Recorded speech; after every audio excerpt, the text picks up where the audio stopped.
when she could have easily been that, she's chosen to be just like you and me, somebody who inspires because of her work. She performs magic tricks across the world, from Bombay to Sydney, and being a celebrated star right now in Australia and across the world, now in US, in Europe, and I don't know where her tours take her. I'm very happy in the middle of all of that schedule, she's come here to spend time with you. And the beauty of this role model is that she studied very less, but she's achieved a lot. But I'm sure she's also going to say, I hope she will say that studying is also important, because there are a lot of teachers who are sitting out here. Well, ladies and gentlemen, boys and girls, without any further ado, none other than Suhani Shah.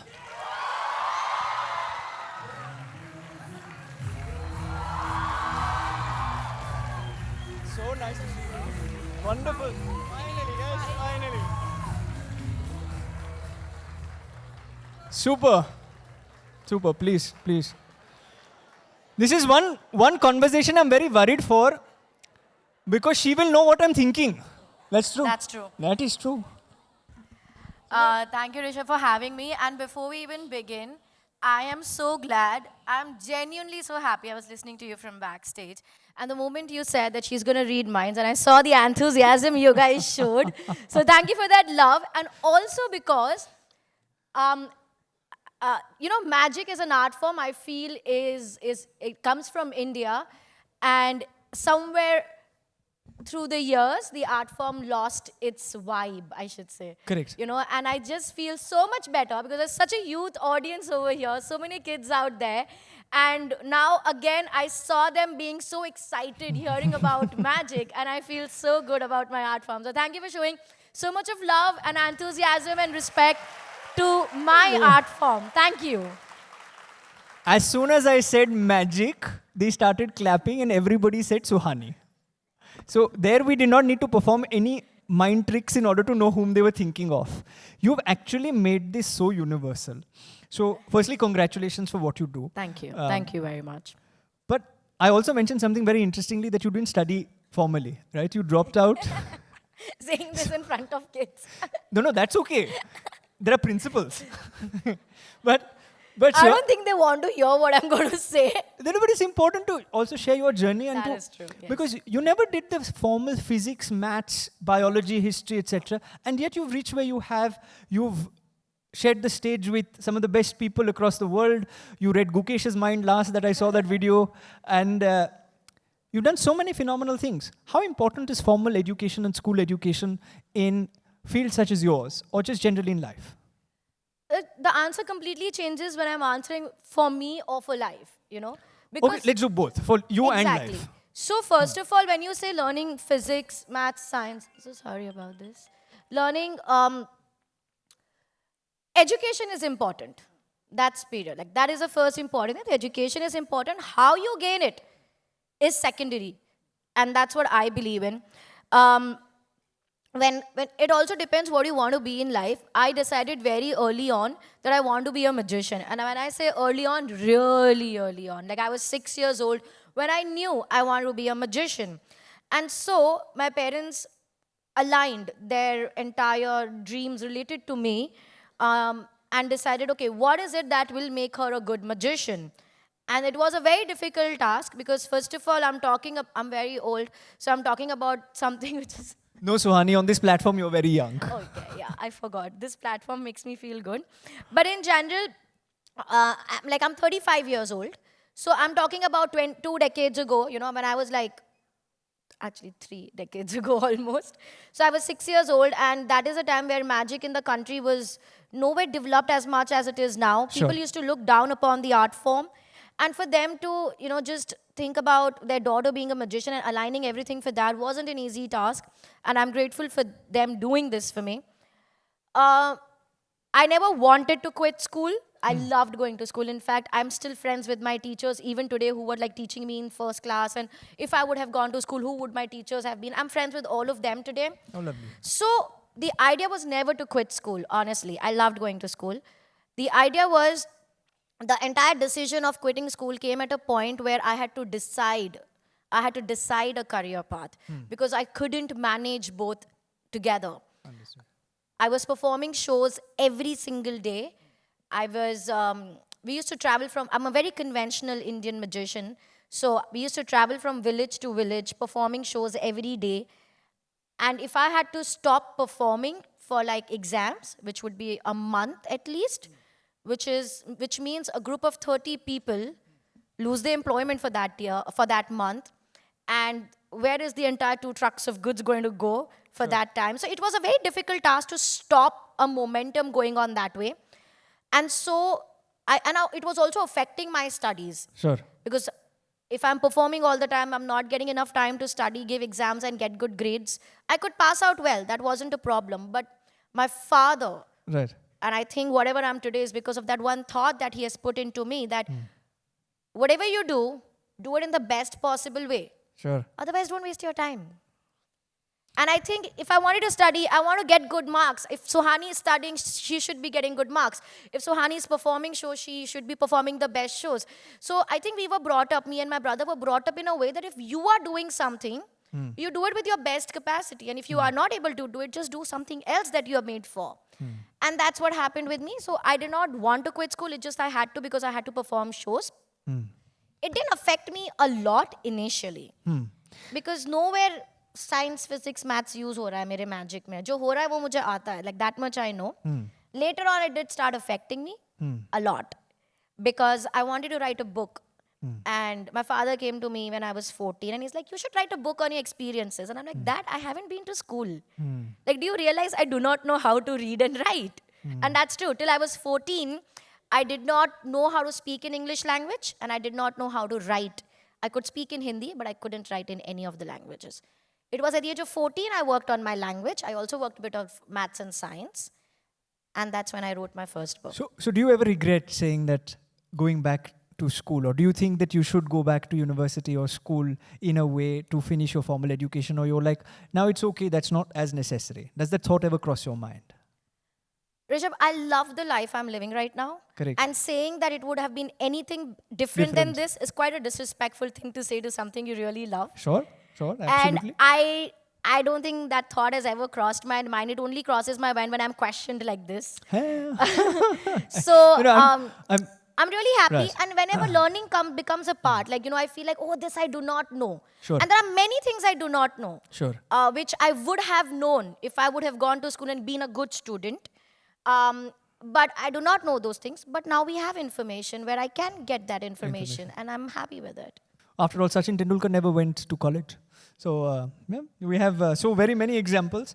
But how did you stumble upon mentalism and performance at such a young age? You said when you were 6, correct, if I'm not wrong. When you were 6 years old, you knew that this is what you wanted to do. So how did you discover that this is my passion? It wasn't mentalism at the age of 6. Sure. At the age of 6, it was only about performing magic. Okay. Being on stage and performing magic. Now, I did not know at the age of 7, which many of you would not know even today, and many in the country do not know. Magic is like the parent category, and there are many subgenres under it. So there is mentalism, illusion, escapology, street magic, pickpocketing, many others. Pickpocketing. Yeah, it is a genre of magic. Ethically, we do it. Then no pockets. That's not how I earn money. So, I just wanted to perform magic. I did not know what kind of magic I'm performing, but I wanted to go on stage and I want to perform magic. Interestingly, what happened, because I was performing these shows, I was traveling to different parts of the country and overseas. After my show, a lot of people would stay back to talk to me, and they would come to me with their problems. Now, imagine this. I'm 8 years old.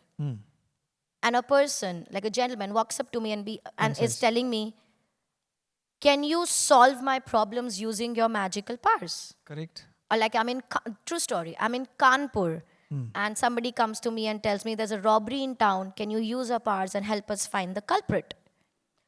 I was in Rajasthan where a brother walks up to me and like, I want you to touch my younger brother's forehead and he'll be fine. He's very ill. Now I'm like, I'm 8 years old, I'm 9 years old, and I'm looking at them and I'm like, I'm so confused because you're older, you should be smarter, you should know magic is an art form. But that's when I realized that's not how the world is working. Correct. I realized that belief Correct. is a very powerful thing. And because they see me do some unbelievable feats on stage, they think I have the powers to achieve things that normally people can't. Or some people think that I have some Devi Shakti, or I am a reincarnation of Super Soul, or something else with according to their belief. Which is why it would be very easy for somebody like you to become a sadhvi, and you could have been dispensing life advice and also curing people as such, but you chose not to do that and to do what you're doing, and therefore tremendous respect, and therefore Thank you. I was persistent in wanting to have you come and to address everybody today. But what I want to ask you is, what do you then think of these self-styled babas and godmen? Belief is a very beautiful thing, according to me, until somebody exploits it. Okay, belief But is isn't beautiful. it, sorry to interrupt, but isn't it exploitation if you've, on the name of Ram and on the name of Krishna, you've built an entire empire, and on Shiva's name you've built an entire empire, you've built ashrams, and then you're taking donations in his name, and then you're blessing people, so to say. Now, without taking any names of any particular people, Even this much is enough for us to get into trouble, but go on. Even if you don't take names. but I get what you're saying, but I'm unabashedly unashamed of saying Yeah, this go on, now go on, anymore, because I think there has to be a limit to which, if there was a Lord who was there, and I was born into a Jain family, if there was, as my parents named me Rishabh, after the first Tirthankar Rishabh Dev, they hoped that I'll be like that, I turned out like this.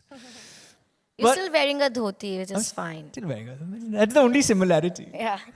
But the idea that I don't think he'd be sitting out there and checking, saying, okay, so today Rishabh has done these 3 things which are incorrect, and therefore he will be going to hell level 1 and he will be fried. And if he donates so and so money to me, then I will give him so and so elevation, and then he will go to heaven number 1. The fact that we have created all of this, the very existence of religion as it exists today, don't you think that there has to be some sort of accountability for people who are like this? I mean, I can't expose them, but somebody like you can easily expose them. Like, if I'm not wrong, First of all, not easily. sure. Exposing, it's not easy. It's going to take an army to expose even one person, because the ecosystem is very different in the country that we are living in. But I get your point, and I'll tell you something. First thing, belief is a beautiful thing, is what I believe. Now, whether believing in something is a belief, not believing in something is also a belief. Okay, so we all do live by certain belief system. Whether it's right or wrong, we are nobody to judge that. But yes, there are certain things we see happening. Like, for example, if a child has cancer and somebody is taking them to anybody else other than a doctor, is a problem. And you and I see that, and we are in quite disagreement with that, and it frustrates us. Correct. So I am in agreement with that. Now the question here is that, okay, I have seen people who are vulnerable, people who are hurting, people who are confused, people who are in pain. And they'll do anything, Suhani, in order to get a remedy. Like you said, Exactly, because these people who are vulnerable, Rishabh, they are not looking for logic. Correct. They are only looking for relief.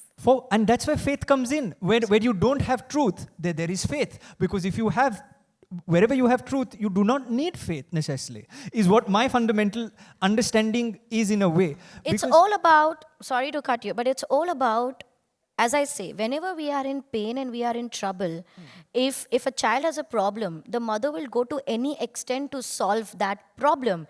It can be logical, it can be illogical, it can be anything. Because that's love, that's faith, whatever you want to call it. Sure. Okay. Now the problem arises, and where the danger is what I'll try to tell. At least we can only do as much as people who are listening to us, and we can try to tell them correct. what can happen and what we would do in a situation like that. And what I feel is that whenever we are in pain and in trouble, we would not look for logic, we would look for relief, and that's where the absolute danger is. Because the moment we stop looking for logic, we stop questioning, that's where the faith becomes, the belief becomes blind. And blind belief is the easiest to exploit. So I always tell this to people, questioning is important, asking the right kind of questions is important. Sometimes as belief is fine until you start using that belief to find shortcuts for answers or to control people. Correct. And so, will you ever be a Joseph Dunninger who exposed so many people? Yes. Will you? Do you think that in the future, and I really do hope at some point in time you do, because I've seen so many people give up wealth, peace of mind, everything in their possession in order to be cured of a mental illness which is only there in their mind, the Yeah. answer to which could be found in happiness is a state of mind.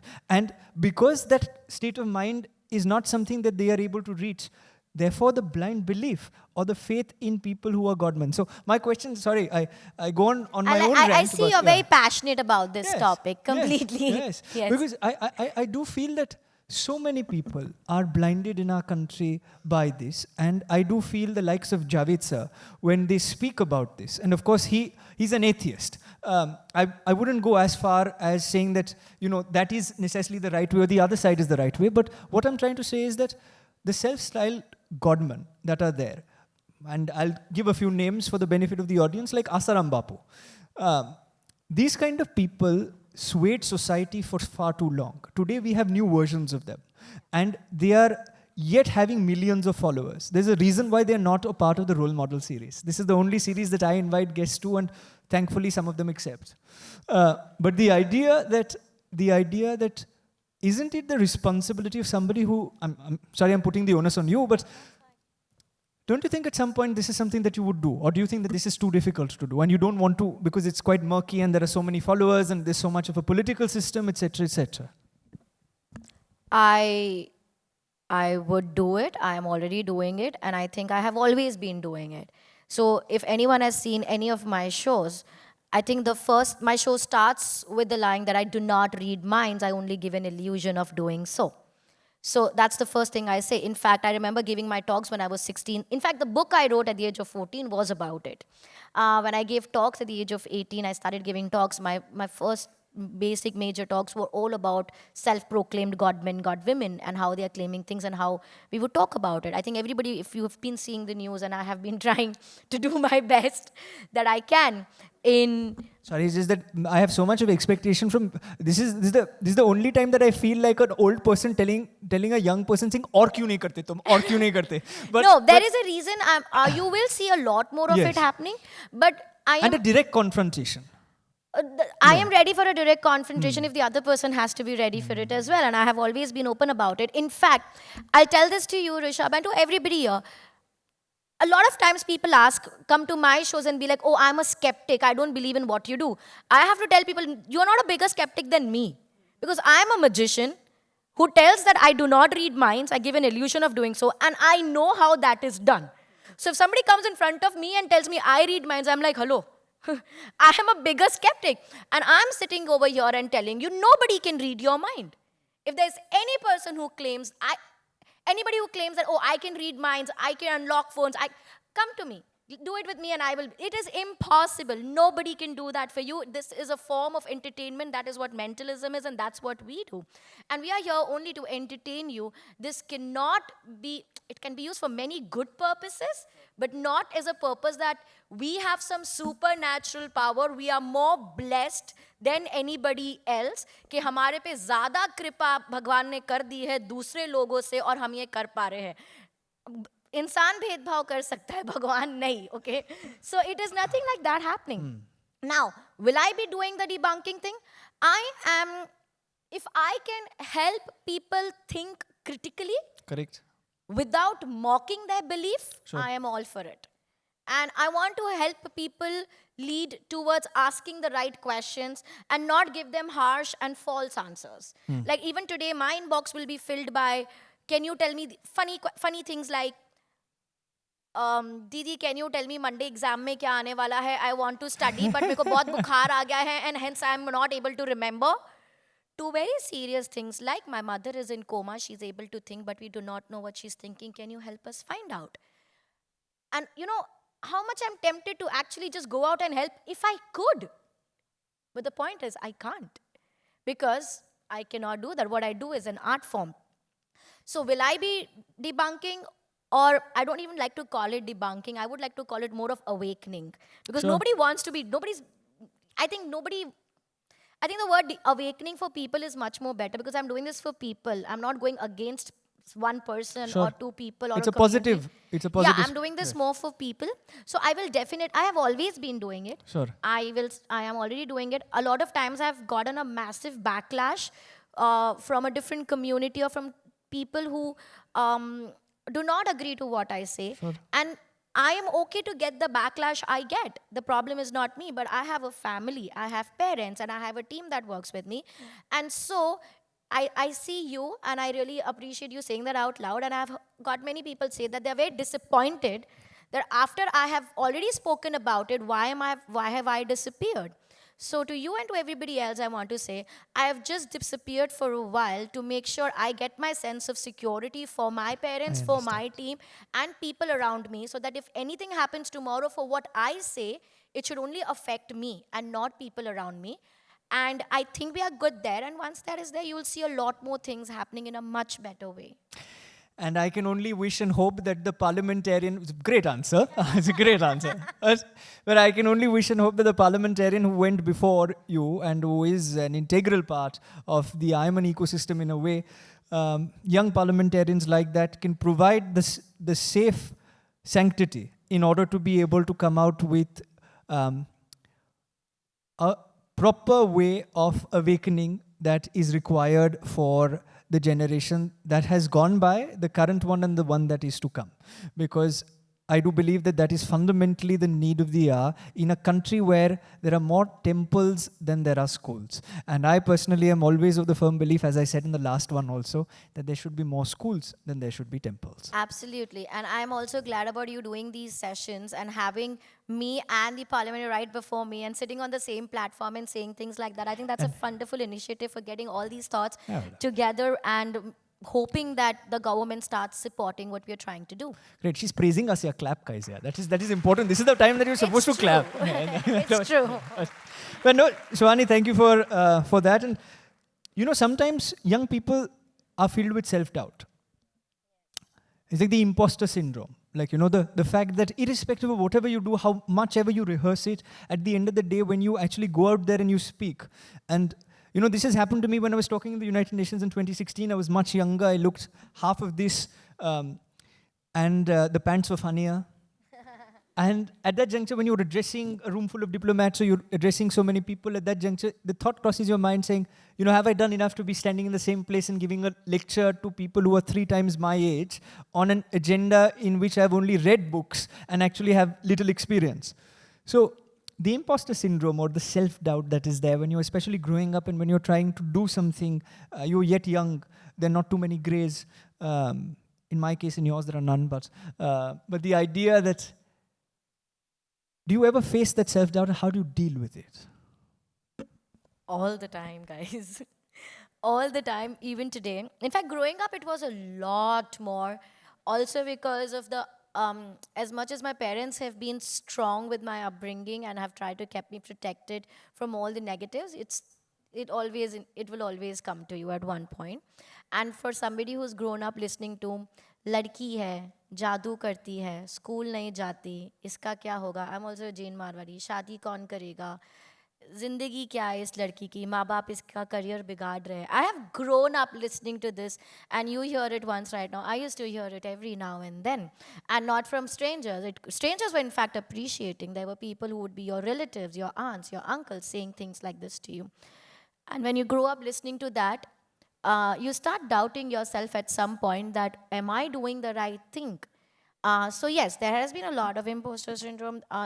Sometimes even now, where I feel like, I think majorly it happens because I do not have anybody to look up to in my field specifically.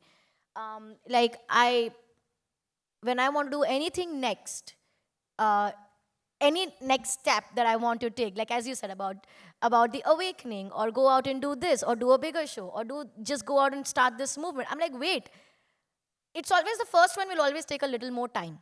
And I think I'm just the first one in this country to start with. When I say there's a magician, a female magician, I don't have a female magician to look up to. Although I don't want to put magicians in gender, any artist in gender, but in general, when I'm in a room, as much as I do not want to give a gender to an artist, but in reality, when I am in a room of a magic convention, I'll see only three more women out there. And I'm like, wait, what am I supposed to do here?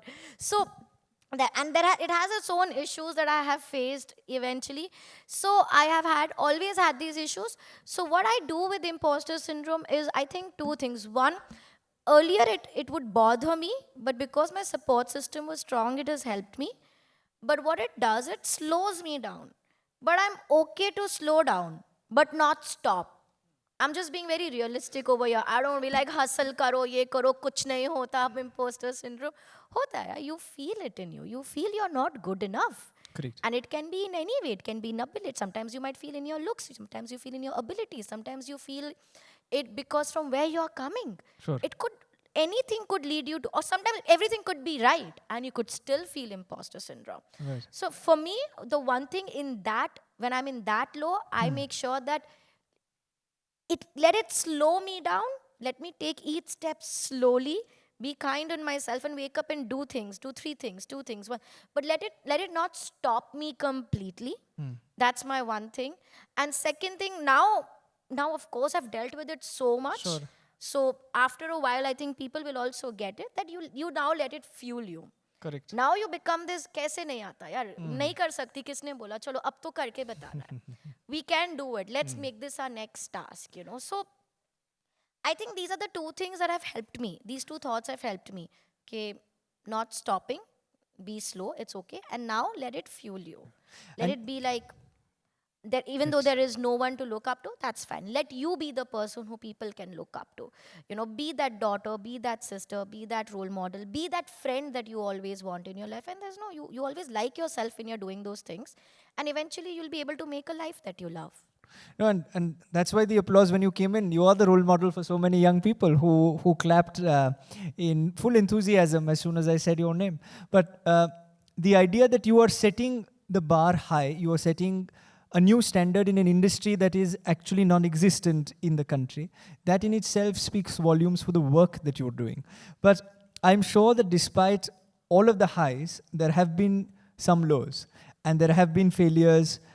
Like, for example, when I gave a speech in 2014 for the first time to a large audience of a few tens of thousands, at that juncture, I forgot what I was saying in the middle of the speech, and I landed up giving a completely different speech to the subject area at hand. And as I got off the stage, the 5 people who had given me the speech looked at me and said, Rishabh, but bolna to dusra kuch tha. And this has happened to me on many occasions, and yet continues to, and therefore I get notes now. But the idea that, has it ever happened to you that you've frozen on stage, or there's been a failure in the act that you're performing, and then how have you dealt with it? I never froze on stage. I think I've been on stage from the age of 7. I am more comfortable on stage than anywhere else. I'm not even kidding. I have changed my home, like the place I stay, every few years from my childhood. So if I have to, I can say that I have collectively spent more hours on stage than in one home. So it is that comfort. From the time, जब से समझ आती है ना, सबसे बच्चे को समझ आती है, वो कुछ देख पाता है, समझ पाता है. From that time, I've been on stage. So stage is my home.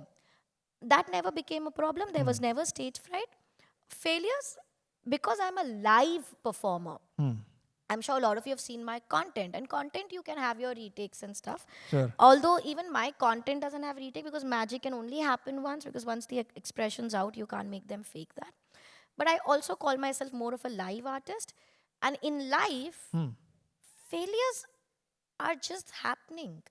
No matter how much you rehearse, like you said, you could have rehearsed your speech 100 times, but when you go on stage, it is just that one moment. Sure. Hours of practice is tested in 3 minutes. And if you go wrong there, you just go wrong. And that's the beauty of a live performance. So even today I go wrong. It's just that, guys, the videos, where I go right, you see those videos. When I go wrong, they are not uploaded. It's as simple as that.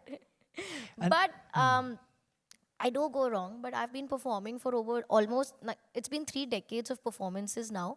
So now I'm such a careful artist that I have backup. And I have backup, car backup, car backup. Because now I know what all can go wrong because it has. Okay? Sometimes I was performing and one thing went wrong, or the other thing went wrong, or the fourth thing went wrong. Now I have backup for everything. I have a backup कि अगर flight से मेरा luggage नहीं आया तो मैं show भी कर सकती हूँ. You know, like I think that much now. Right. So I think failures have made me who I am. I have learned only from my failures. Let's say most from my failures, because today if you tell me when you go on stage or if I have to direct a show for somebody else, I'm like, this can go wrong, this can go wrong, this can go wrong, and this is how we need to prepare. Sure. So yes, I have failed several times, and that's what made me who I am today. And failure is a stepping stone anyways, and one should always see failure as a stepping stone. In fact, I say this that don't let failure is fine. It's absolutely fine. I don't have a problem with failure. I have a problem with how long do you let a failure stop you. Because as you said, failure is a stepping stone. Correct. So the more I fail, the more successful I'll become. The faster I fail, the faster I'll become successful. So if I have had a problem in my life right now, and if I have the same problem 10 days later, my bigger problem is, why has my problem not changed? Because if I am being stopped by the same confusion and the same thing, that bothers me. So I am okay to fail. Be okay to fail, guys. Just don't be okay being stuck at that failure. Move on, because you will have the next failure on your way. Don't worry. Life is a collection of failures. And that will lead you to success. And you'll love your life after that. Because at one point you'll come and you'll be like, मुझे पता है, ठीक है, life कैसे जीते, मेरे failures हो चुके. The pleasure of saying this is so much. But Suhani, isn't it also, and this is where, I'm very careful on the people on this platform, only on this platform. I.I.M.U.N runs in 100+ cities and does numerous things, but on this particular platform, one of the things that I've always felt, and in the first half, as you know, we had the Prime Minister of Malta who would come, we had Nadir Godrej who would come, the army chief, etc. They have been forever learners. Even at the age of 45, they have gone back to do their PhD because they were interested in that. And their biggest acceptance is that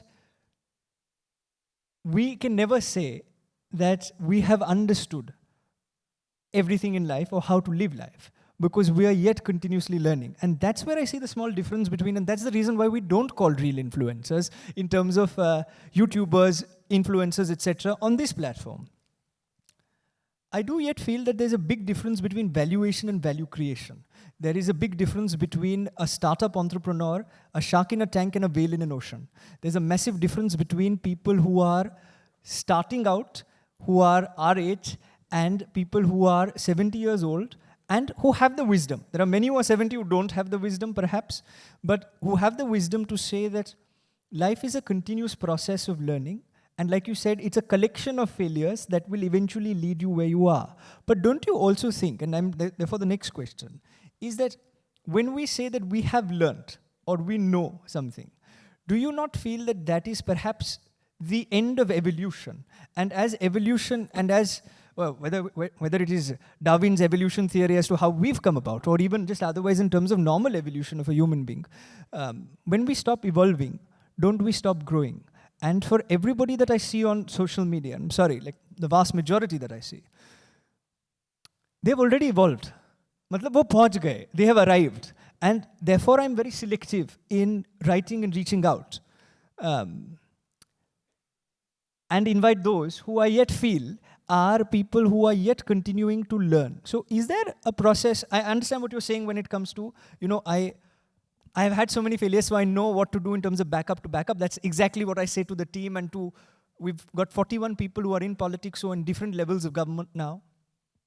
But when I see some versus I see others, I see there's a difference. The difference is in some have arrived, some will always be arriving. And the ones who are always arriving are the ones who, at least I feel from my myopic understanding, are the whales in the oceans and not the sharks in the tanks. And there's a massive difference, at least in my mind, between the two. So is there a part of you that yet says, as much as there is the backup to backup and we know what we're doing, is there a part of you that says that before I go up, I yet need to follow this to-do, I yet need to prepare in a particular way, and only then will I be my optimum? Are you asking me in terms of when I go on stage and Yes. rituals before the stage? Yes, yes. 100%. Yes, okay. 100%. Okay. As much as I love going on stage, and I feel that's the only place I feel more alive, and I crave for that time. Like if I have to go travel somewhere for a 45-minute performance, the entire travel, I'm like, okay, when will all this end so that I can be on stage? Because that's my playtime, very honestly. Everything else is work. Packing, traveling, communicating, emails, that's all work. On stage is fun. Okay, so I tolerate everything else so that I can have fun on stage. That's what I always say. In spite of that, in spite of how comfortable and fun I feel, I completely understand that how I look at it. This is clearly my perspective. I do a lot of checkings. Okay, I will check mics. I will check my own props. I want to know what's happening. If it's a corporate event where I am going in for a segment, I want to know what's happened before me, what's going to happen after me. I want to know the stage layout. I want to know how far is the green room from the stage. I want to reach early. I want to arrive early. I want to make sure my outfit is fine. I want to make sure that so that I'm not worried about it on stage. All these things happen. And then one of the most important things which I feel is, and I think this is just because that's how I've been brought up and how my stage ethics have been built from the people who taught me. I bow down to the stage and I just tell one thing to myself, that whoever is in the audience, they are giving you their time, their energy, not this one or even this one, I don't know, but their money to watch. No, here it's free. Yeah, It's always but free. You get what I mean, right? Some people pay tickets, some it's corporate. I get it. I'm just saying, Yeah. yes. So people are giving you their time, their energy, their money, and they are not going to get this back in their life. Sure, correct. So this 1 hour is on you, Suhani. Whether you make it count or not for them is on you. And a lot of times people ask me, what is your memorable show? And I'm like, I don't care. I am having fun in every show. The only thing I care about is to make sure this is one of the most memorable shows of the people who are sitting there in the audience. And I am so worried about it. Like, no matter how many shows I've performed, you'll see me. I'll be like all chill and all. But it's not, the chill is not with this confidence. मेरे लोग हैं, मुझे पता है क्या करना है, मुझे पता है चीखेंगे, चिल्लाएंगे. It's more about, oh my God, they love me so. It's more pressure. Now I have to make it even better. I have to make it count. So I think being grateful is very important. Also, I don't think you or anyone realizes how much this means to me. For a 6-year-old girl who thought I do not know what life I'm going to live, and to listen to the society saying I'm completely against everything they want me to do, I did not know if I'll make it in life. I have craved for these moments where people, like as I said, people shouting for magic today. I don't think you guys know how much this means to me. And I will cherish it and value it all my life. lovely. Thank you. How lovely. How lovely. And the gratitude, it spoke volumes when you said that every time I come to the stage, I first bow to the stage and then I get on. And that is essentially the gratitude that we want all leaders of tomorrow to also continue to have. Quick rapid fire, and then I'll open it up to a couple of questions from them. Sure. When I say role model, what's the first word? People around you. Okay. When I say Udaipur. Oh, I think this is it. Oh. It's just my hometown. I love Udaipur. It's where I'm born. So it's a beautiful city, yeah. When I say religion. Faith, identity. One person whose mind you read incorrectly, if you want to say it. Myself. Quite a few times. Out of curiosity, do you ever have relationship issues? I'm just thinking. Rishabh, I think people know this. To have relationship issues, you need to have a... Okay, one You person. saw how angry I got at that one. One person whose mind you want to read. Everyone's. I love reading minds. Okay. When I say chess. Chess. Chess. Strategy. Youth. Power. India. Youth. Okay. And when I say I.I.M.U.N. or India's International Movement to Unite Nations. Future. Excellent. Super. Thank you for that. And on behalf of everyone at I.I.M.U.N, like I said, you're the youngest. Before you was Tejasvi, and the two of you are the youngest people to ever be profiled on the Role Model series. I'm glad we made a good choice. Great, excellent. Once again, thank you so very much. And small token of appreciation before you go. There's Abhishek.